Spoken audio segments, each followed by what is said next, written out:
We're talking about what you're talking about. Get real. You all ready for this? Dun dun dun dun dun. Nope. Y'all, just stop. A sham. Welcome to DBL. Happy Thursday, everybody. My man, Al Jackson, back in the house. Yeah.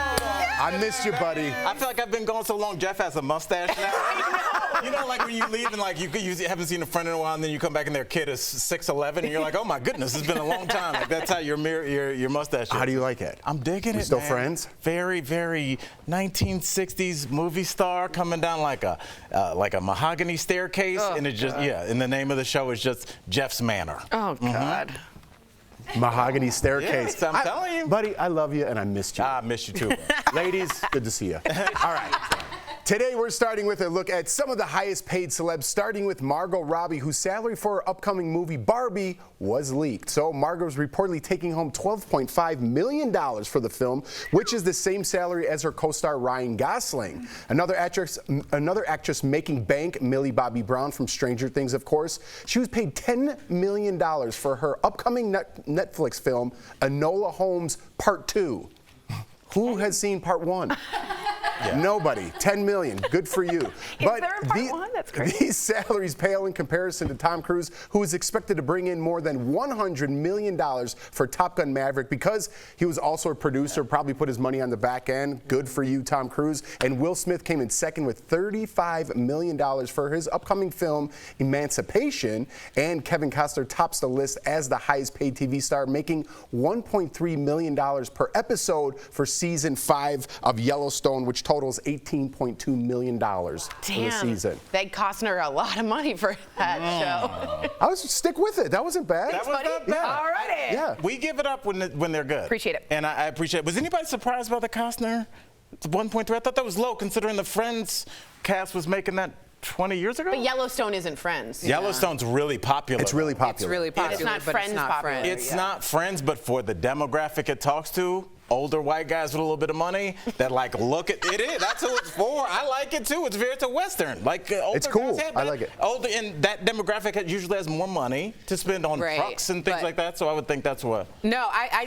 totally understand what you're saying, but I also think that Friends was in a time where you could have a blockbuster television show that goes over all the quadrants, racial lines, ethnic or everything. Yeah, everything. Everything. No, you're right. Whereas you're talking about a specific demographic. So, no, I wasn't surprised. That's still a lot of money. And I think Friends brought in a lot more advertising revenue as opposed to Yellowstone. And there was, I think, even back then, there was a lot of shows on television. Not as many as Friends, right? Or not as many when Friends was on the air. Right. So a lot of people tuned into that. A lot of advertising money. But Millie Bobby Brown, what's up with Emily Holmes? I'm saying it wrong.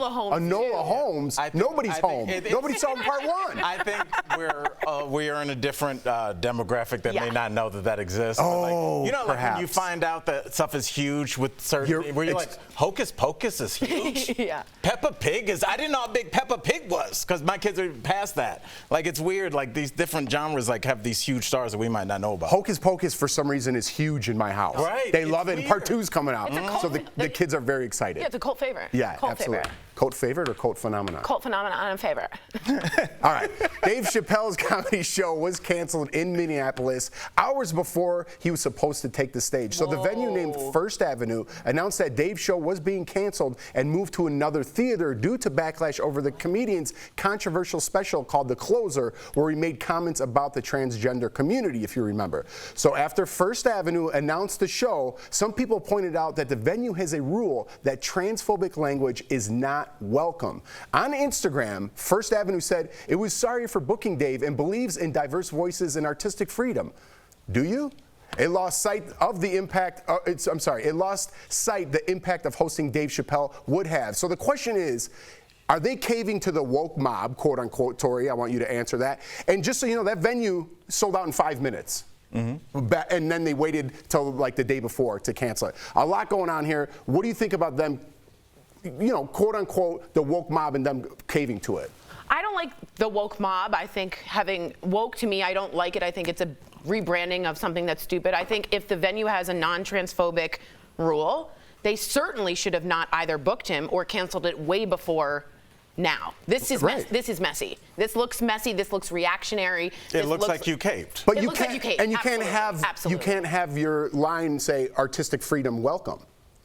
Right? Isn't that contradictory to whatever other policies you have? Unless you think the Venn diagram of artistic freedom and transphobic comments somehow can go together. My question is, and Erica, I want to hear from you on this.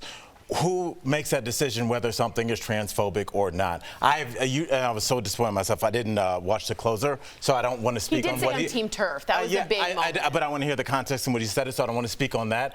I just want to speak on just art in general. We were talking in full disclosure in between the break about Two Laugh Crew and how they in the 90s they had the song banned in the USA because the Supreme Court was trying to ban their music, which now seems like childish. But wouldn't that have fallen under the same thing? It's a private club 20-some years ago. What do you think about this? Because I worry. I don't like the slippery slope argument. I think it's weak. But in this case, I just want to know who's making the decision whether it's transphobic or not. I cannot answer that because I am not a part of that community. And I don't want to, same way I wouldn't want someone who's not a black woman to speak for me, I don't want to do that either.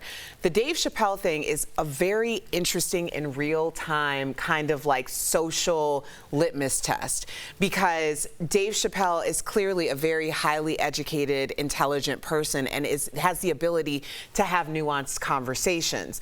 Does that nuance always translate amongst the masses, which you have to acknowledge that Dave Chappelle is arguably the most successful and accomplished comedians of our time. Has he come in too early for a lot of people? I watched his special on when Duke Ellington, he went back to the school that he credits for, his performing arts background. And they wanted to name the theater after Dave Chappelle. And Dave Chappelle had the most amazing, probably 45-minute speech where he addresses everything. It's a very short clip and it's on, well, not clip, but it's a very short program. It's on Netflix. I would really encourage anybody who's feeling like they want a deeper understanding of where he's coming from to actually pay attention to it because it's quite moving and it's honest and the resolution is going to surprise a lot of you, but he's not afraid to shy away from it. And I do believe that he might just be slightly ahead of his time on that. Tori, let me ask you this quickly. Do you think any comic that we all revere now, Carlin, Richard Pryor, would they have not dealt with this exact same thing? And Pryor said some really inflammatory things about gay folks, so like I understand. But would we have been robbed and denied of that had we acted like this, had this technology been around when they were coming up? I'm totally with you, and I'm for free speech for comics more than almost anybody. However, when he mentioned, I am Team Turf, I know from people that I've spoken to who are trans, to them, the danger that trans people are in right now, the violence that occurs to them, that crossed a line for them. He chose a team, is what they said. Now, for that venue, this was bad practice to do it at the very last moment. I think we can all agree. And I mean, we're out of time. I wish we had more time. But what is it? Who is benefiting from this? Canceling this, right? You move it two addresses over, and you sell out that show. Yeah. Now they're benefiting from it. You cancel the All-Star game, and you move it to Colorado. Now they're benefiting from it. But Jeff, if you have a policy, you got to stick to your policy. But their policy is artistic freedom, and also no transphobic language. All right. Wow. Coming up on DBL, The Days of Our Lives spinoff is here. We sat down with soap star Deidre Hall and Steve Burton to tell us all about it. And it was a scene straight out of a movie. We'll show you a news segment that's going viral for trying to change the tone of bad news. Closed captioning provided by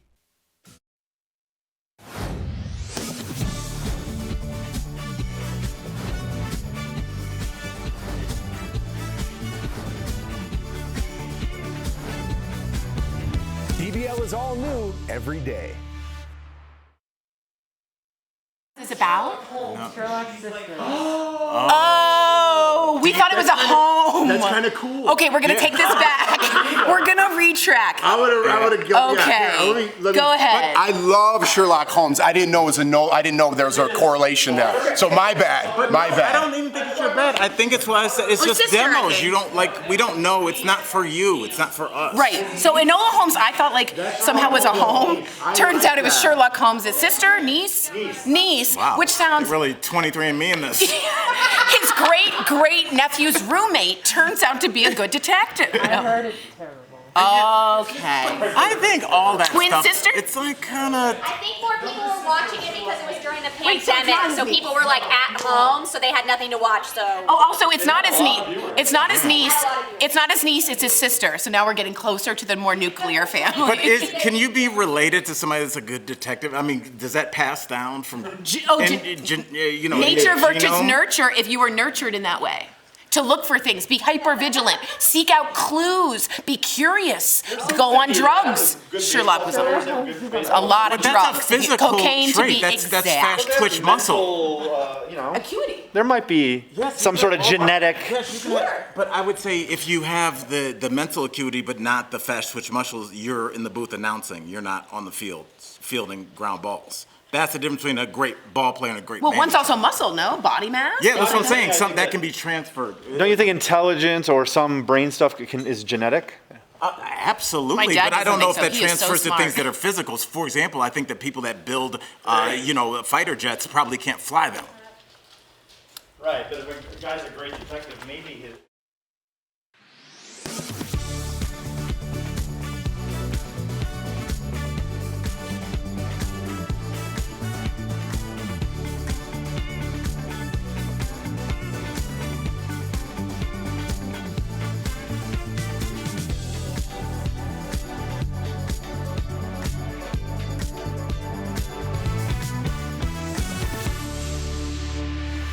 All right, welcome back. So have you seen the movie Don't Look Up on Netflix starring Leonardo DiCaprio and Jennifer Lawrence? Anybody? Yes.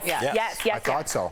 Thank you, Chris. It's about an asteroid that's on a collision course with Earth, but in the movie, a lot of people, including those in the media, don't believe that it's actually happening. Well, there's a British TV reporter who many are saying had a Don't Look Up moment on a recent broadcast, and in case you haven't seen the movie, here's a clip. We're trying to tell you that the entire planet is about to be destroyed. Okay. Well, it's, just something we do around here. We just keep the bad news light. Right. It helps the medicine go down. It really is a great movie. Now check out the British TV anchor and her response to a meteorologist who has a grave warning about the heat wave that's hit the country this week. This will not be nice weather. This will be potentially lethal weather for a couple of days. It'll be brief, but it'll be brutal. John, I want us to be happy about the weather and every single... I don't know whether something's happened to meteorologists to make you all a little bit fatalistic and harbingers of doom. Haven't we always had hot weather, John? I mean, wasn't the 76, the summer of 76, that was as hot as this, wasn't it? No. I want us to be happy about hurricanes. What do you mean happy about the weather? Come on, John. The world's exploding. Put a smile on your face. I think it's absolutely absurd. Sorry, go ahead. Well, I don't know if it's absurd. It's disinformation. It's not disinformation. Put a spin on the weather. People are dying. It's a really big deal in Europe. I agree. But I'm sorry. No, she no, really no. I'm glad me. you're so strident about this. But no, when I look at this, I look at somebody that realistically, we sit at this table every day. He's probably looking at this segment like it's supposed to be a lighter segment. I don't know what they covered right before this. And then he comes with a doom and gloom situation, which it absolutely is. Like Heathrow buckled the runway. I think she's like, please, we need some joy here. But that was not the place to look for. I feel like she was mining for joy in the wrong place. I feel like energy is quite strong in knowing how pieces of content get lifted from our show and placed in places that they were never intended without zero context. I'm not going to say anything about this because I'm just feeling like I'm glad it wasn't me this time. Jeff, what do you think? Well, here's the thing. I think people are getting way too crazy about, climate control, right? We're definitely doing something to our planet. You can't deny that with emissions and things like that, not to go too far down that rabbit hole in plastics. But it is summertime. It is hot. Is it extraordinarily hot in some places? Yes. If this is the hottest summer on record, then yes, it is. But I think people are taking it. You took it a little strong. I think you're taking it a little too simply. What would you like me to do about it? I would like you to know that over 1,100 people in Spain and Portugal have died. Fewer than 5% of people. Did anybody die last summer? They did, or but the not summer this before? much of heat. Last night was Britain's hottest summer in the history of Britain. Their runways are buckling. They weren't meant for this type of heat. I got it. They will have infrastructure problems that will end up killing people. And she's like, can you put a spin on it? I think that's the news outrageous. is worried about what you just did. It was very factual, but people will turn the channel. And it's Isn't the news supposed to be factual? No, but isn't it up for opinion as well? Like summers are hot. Is it necessarily? I don't think that the climate is changing so drastically that people are lethal. I think that is a. And I agree with you. We're doing something to our climate, but I don't know about We'll be right back.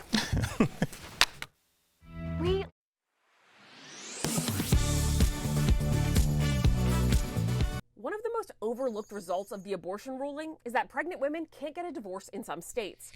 That tweet and others like it started popping up on social media as Missouri's near-total ban on abortions took effect on June 24th, the same day the Supreme Court overturned Roe v. Wade. Those tweets call out a Missouri state law specifically, claiming that if a woman wants to get a divorce, the state won't allow it. But is that true? Let's verify. Can a pregnant person get a divorce finalized in Missouri? Our sources are Missouri Law, Chapter 452.310, a spokesperson for the Missouri court system, and Dan Mizell, partner at Deputy and Mizell, LLC. Under Missouri law, when a person files a petition for divorce in the state, their paperwork needs to include certain information, like the date of separation, the custody and child support arrangements for any existing children, and whether the wife is pregnant. That's the part people are focused on. So we tracked down where it came from, and it's been around for nearly 50 years. According to a spokesperson for the Missouri court system, it's true that in Missouri, if a person is pregnant, a divorce cannot be finalized until after the baby is born, so that the court can establish paternity, visitation, and support for that child.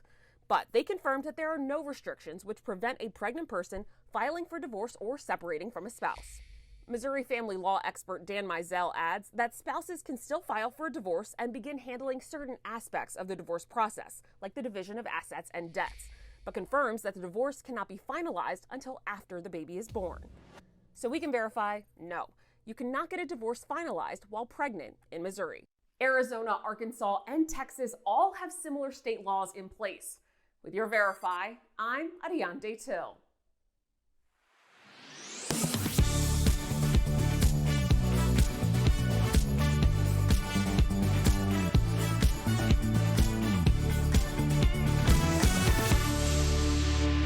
Welcome back. It's the drama we can't get enough of. Here's me and Tori. I'm just joking. And if you're a Days of Our Lives fan, chances are you've seen the spinoff Beyond Salem. Earlier, we spoke with Deidre Hall and Steve Burton about the show's new season. Take a look. Good to see you guys again. I know you can't see me, but a couple of years ago, Deidre, you showed me around the Days of Our Lives set, and Steve, you took me all around General Hospital for today. Those are still some of my favorite shoots, so thank you guys again. And I got to know, who's going to take me to see the Behind the Salem tour guide? Which one of you are going to show me, and what's my part? Eek. Well, here's the bad news. We've already shot it. That's right. I've been getting that answer for years. Behind the scenes tour. You're getting it right now. What do you want to see? What do you want to know? All about you guys. All about you guys. But I just want to say thanks again for that. That was amazing. So, Steve, you spent several years on General Hospital. Yeah, awesome. Yeah, but what some people don't know is your first soap role was on Days. Yeah. So, did you ever think you would return as Harris Michaels? It was.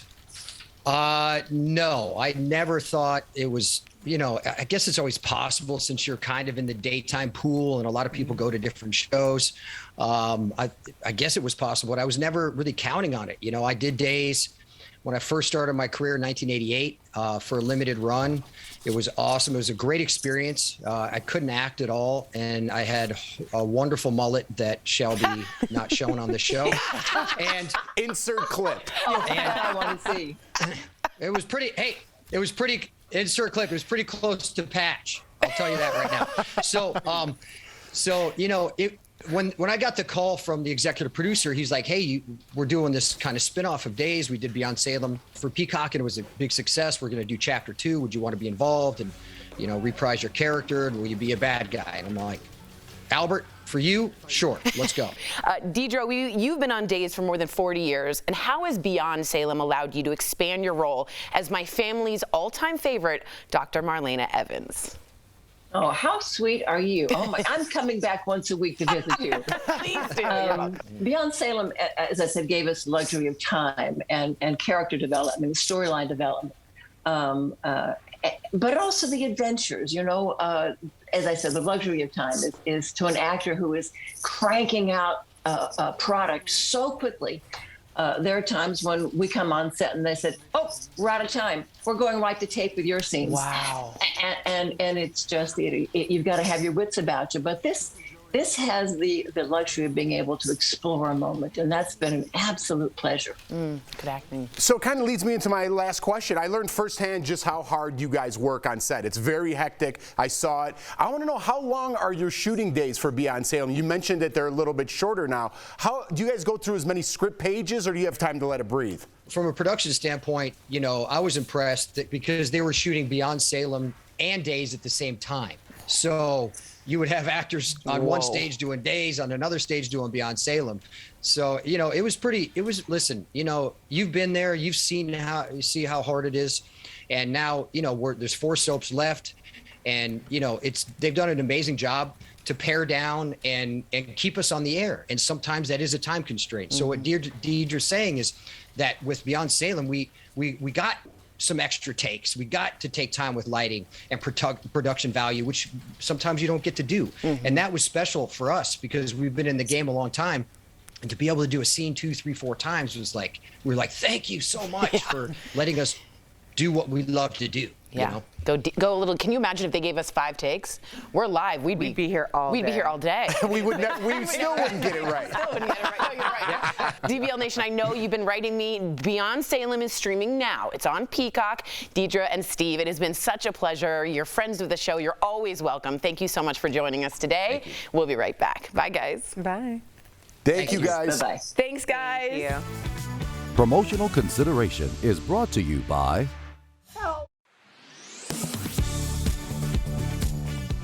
The one thing we can all agree on was that January 6th was a very complicated day, right?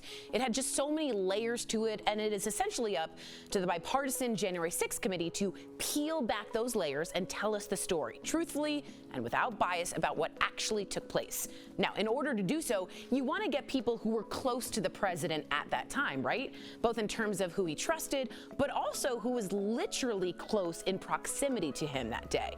Well, we heard from his lawyers, we heard from his advisors, we've even heard a little bit from his children. But there's actually one group that was technically the closest to Trump all day that day: the Secret Service. So pretty early on, the January 6th committee realized that the Secret Service would have a remarkably close look at what took place that day, minute to minute, through their text messages.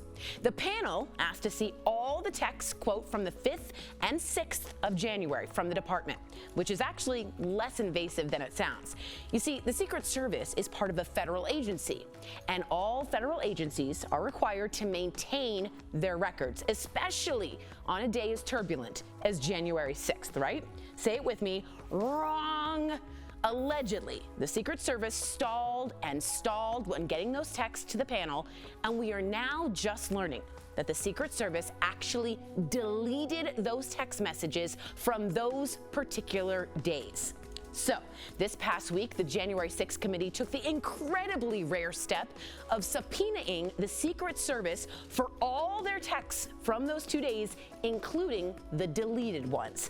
Committee member Representative Zoe Lofgren said, "You can imagine how shocked we were to get the letter from the Inspector General saying that he had been trying to get this information and that they had in fact been deleted after he'd asked for them." Fellow committee member and Republican Representative Adam Kinzinger went even further, stating, quote, "In the very least, it is quite crazy that the Secret Service would actually end up deleting anything related to one of the more infamous days in American history, particularly when it comes to the role of the Secret Service." Now, the Department of Homeland Security's Inspector General, who's the guy that asked for the text, discovered that the messages were erased from the system as part of a, quote, device replacement program, but does not go further on to say if this was done intentionally or for illegal purposes. But it just adds to the mystery, and it begs that question. Really? Of all the days to delete, those 2 days? As for the theme of the next hearing, the committee will be focusing on and detailing the 187 minutes of the riots during which the Capitol was breached and what exactly Trump did, or more importantly, did not do during that time span. Kinzinger said the panel will show Trump was, quote, gleefully watching television. He didn't do anything. He went on to say, quote, "We're going to fill in those blanks and open people's eyes in a big way." Now, this information would, of course, be infinitely more credible if the records did include minute-to-minute communication by the very people surrounding Trump, aka the Secret Service. I just hope and pray that those text messages and this country's focus on maintaining our democracy can both be recovered.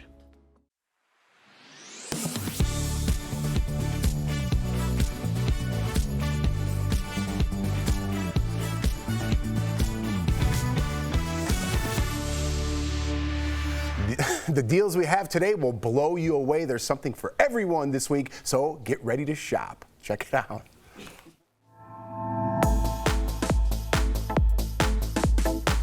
All right, Steph, what do you have for us today? Hi, Tori. Hello, DBL Nation. I am so excited to show you these deals today. First up, we've got the Ginsu Kiso Original Slicer and Steak Knife Set. So this deal includes 6 steak knives and 1 slicer knife. These knives have Ginsu's signature serrations that make these blades the ultimate tools in your kitchen. Normally, this set is $62. It is $19 from us, which saves 69%. Morning save, thank you. Steph, thank you. That's a deal, guys. Tori, we have got ODEC Medium Room True HEPA Air Purifier. It can purify a 219 square foot room 5 times in 1 hour. Oh my God, I want this. Normally, it's $130. Okay, because I was like, that does a lot of things. We've got it for only $49, saving everyone 62%. More than half off, you're welcome. And then